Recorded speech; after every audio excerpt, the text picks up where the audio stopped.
Hi friends, இன்றைக்கி நம்ம சாம்பார் சாதம் தான் எப்படி செய்கிறதுன்னு பார்க்க போகிறோம். ஸோ முதல்ல ஒரு குக்கர் வச்சுக்கோங்க. குக்கர் வச்சுட்டு 2 டம்ளர் அரிசி, இது கூடவே 1 டம்ளர் துவரம்பருப்பு சேர்த்து நல்லா வாஷ் பண்ணிவிட்டு ஒரு அரை மணி நேரம் ஊற வச்சுட்டு குக்கரில் சேர்த்துக்கோங்க. சேர்த்துட்டு இதில் அரிசிக்கு பருப்புக்கு தேவையான அளவு தண்ணி விட்டுக்கோங்க. 2 டம்ளர் அரிசி 1 டம்ளர் பருப்புக்கு 9 டம்ளர் தண்ணி வச்சுக்கோங்க. நமக்கு நல்லா குழஞ்சி வரணும். அதுக்காக தண்ணி விட்டுட்டு ஒரு கைப்பிடி கேரட் சேர்த்துக்கோங்க, ஒரு கைப்பிடி பீன்ஸ் சேர்த்துக்கோங்க, அதே போல் ஒரு கைப்பிடி உருளைக்கிழங்கும் சேர்த்துக்கோங்க, ஒரு கொத்து கருவேப்பிலை சேர்த்துட்டு அரை டீஸ்பூன் அளவுக்கு பெருங்காயத்தூள் சேர்த்துட்டு அரை டீஸ்பூன் அளவுக்கு மஞ்சள் தூளும் சேர்த்துக்கோங்க. ஒரு முருங்கைக்காய் சேர்த்துக்கோங்க, சின்ன சின்னதாக கட் பண்ணிட்டு சேர்த்துக்கோங்க. அதாவது உங்களுக்கு எந்த மாதிரி ஷேப்பில் வேணுமோ நீங்கள் அது போல் கட் பண்ணி எடுத்துக்கோங்க. வெஜிடபிள்ஸ் எல்லாத்தையும் சேர்த்துட்டு இது கூட சின்ன நெல்லிக்காய் அளவு நீங்கள் புளி ஒரு துண்டு சேர்த்துக்கோங்க. சேர்த்துட்டு தேவையான உப்பு சேர்த்துக்கோங்க. உப்பு சேர்த்துட்டு நீங்கள் செக் பண்ணி பார்த்துக்கோங்க. இது கூடவே 10 பல் சின்ன வெங்காயம் சேர்த்துக்கோங்க. ஒரு 5 பல் பூண்டு சேர்த்துக்கோங்க. மீடியம் சைஸு தக்காளி 3 தக்காளி பொடியாக கட் பண்ணிவிட்டு சேர்த்துக்கோங்க. சேர்த்துட்டு மூடி போட்டு ஒரு 5 விசில் விட்டுக்கோங்க. சாதம் நல்லா குழஞ்சி வந்துடும். உங்களுக்கு ரொம்ப குலைவாக வேணும் அப்படின்னா ஒரு 7 விசில் விட்டுக்கோங்க. அடுத்ததுக்கு ஒரு மசாலா ரெடி பண்ணிக்கலாம். கடாய் வச்சுட்டு 1 டீஸ்பூன் சீரகம், 1 டீஸ்பூன் மிளகு சேர்த்துக்கோங்க. இது கூடவே 1.5 டீஸ்பூன் அளவுக்கு தனியா சேர்த்துக்கோங்க. 1 ஸ்பூன் உளுந்தம்பருப்பு சேர்த்துக்கோங்க. கடலைப்பருப்பு 1.5 டீஸ்பூன் சேர்த்துக்கோங்க. சேர்த்துட்டு காரத்துக்காக ஒரு 3 மிளகாய் இது கூட சேர்த்துக்கோங்க. நான் எடுத்துக்க மிளகாய் காரம் ரொம்ப அதிகமாக இருக்கனால நான் 3 மிளகாய் மட்டும் சேர்த்துக்கிறேன். உங்கள்கிட்ட இருக்க மிளகாய் காரம் கம்மியாக இருந்தால் இன்னும் 2 கூட சேர்த்துக்கோங்க.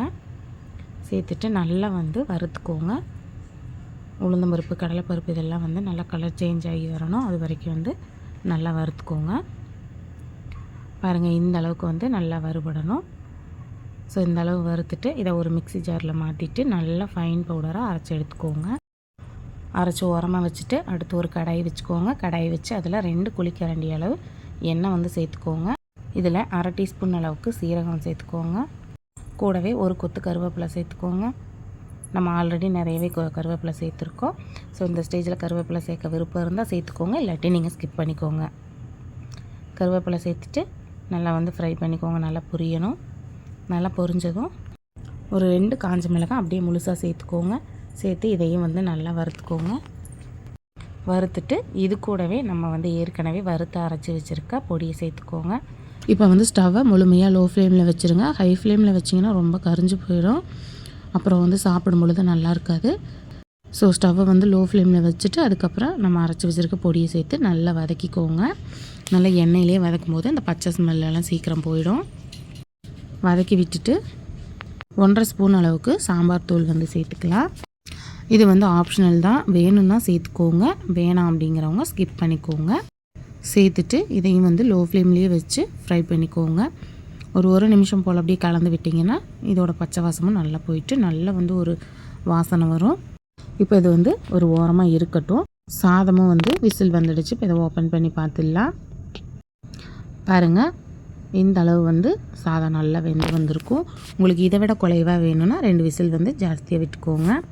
எனக்கு இந்த அளவுக்கு தான் கரெக்டாக இருக்கும். இதுவே நம்ம மசாலாலாம் சேர்த்து கலக்கும் பொழுது நல்லா குழஞ்சி வந்துடும். ஸோ இப்போ இதை ஒரு பருப்பு மத்து வச்சு லைட்டாக நீங்கள் மசிச்சுக்கோங்க. உங்களுக்கு பார்க்கும் பொழுது பருப்பு முழுசாக இருக்க மாதிரி தெரியும். நல்லா கலந்து விடும்பொழுது நல்லா மசிஞ்சு வந்துடும். நல்லா மசிச்சு விட்டுட்டு நம்ம ஃப்ரை பண்ணி வச்சுருக்க மசாலாவை இது கூட சேர்த்துக்கோங்க. சாதத்தில் சேர்த்துட்டு நல்லா கலந்து விட்டுடுங்க. நல்லா மிக்ஸ் பண்ணிக்கிட்டீங்க அப்படின்னா சூப்பராக சாதம் பருப்பு எல்லாமே நல்லா மசிஞ்சு வந்துடும். ஸோ நல்லா கலந்து விடுங்க. சாப்பாடெல்லாம் இந்த மசாலாவோட ஒன்று சேர்ந்து வரும்பொழுது நமக்கு டேஸ்ட் நல்லாயிருக்கும். ஸோ நல்லா மிக்ஸ் பண்ணிக்கோங்க. நம்ம மசாலாவில் தண்ணி சேர்க்கவே தேவையில்லை. நம்ம மசாலா போட்டு ஆயிலில் ஃப்ரை பண்ணிவிட்டு நம்ம சாதத்தோடு அப்படியே சேர்த்துக்கலாம். நான் சேர்த்துருக்க தண்ணியே பார்த்திங்கன்னா கரெக்டாக இருக்கும். சாப்பாடு கெட்டியாகாது. சாதம் செஞ்சுட்டு அதுக்கப்புறம் நம்ம வேறு பாத்திரத்துக்கு ட்ரான்ஸ்ஃபர் பண்ணுற மாதிரி இருக்கும். அப்படிலாம் தேவையே இல்லை. இது அப்படியே குக்கர்லேயே வச்சுருக்கலாம். சாதம் கெட்டியாகாது. ஸோ நல்லா மிக்ஸ் பண்ணிவிட்டு தேவையான அளவு கொத்தமல்லி இலை தூவி நல்லா கலந்து விட்டு ஸ்டவ் ஆஃப் பண்ணிக்கோங்க. அவ்வளவுதான், நமக்கு சூப்பரான சாம்பார் சாதம் ரெடி ஆயிடுச்சு. ரொம்ப சிம்பிளாக செஞ்சிடலாம். உங்களுக்கு வேணும்னா இந்த ஸ்டேஜில் ஒரு 2 டீஸ்பூன் அளவுக்கு நீங்கள் நெய் சேர்த்துக்கோங்க. நான் இன்றைக்கி நெய் சேர்க்கலை. ஸோ அவ்வளோதான் ஃப்ரெண்ட்ஸ், ரொம்ப ஈஸி அண்ட் டேஸ்டியாக சாம்பார் சாதம் வீட்டிலேயே செஞ்சிடலாம். ஹோட்டலில் கிடைக்கிற அதே டேஸ்ட்டு அப்படியே இருக்கும். ஸோ அவ்வளோதான், ரொம்ப சிம்பிளாக செஞ்சிடலாம்.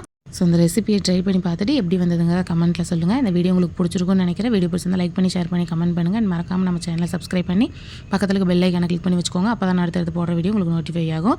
அடுத்த வீடியோவில் பார்க்கலாம்.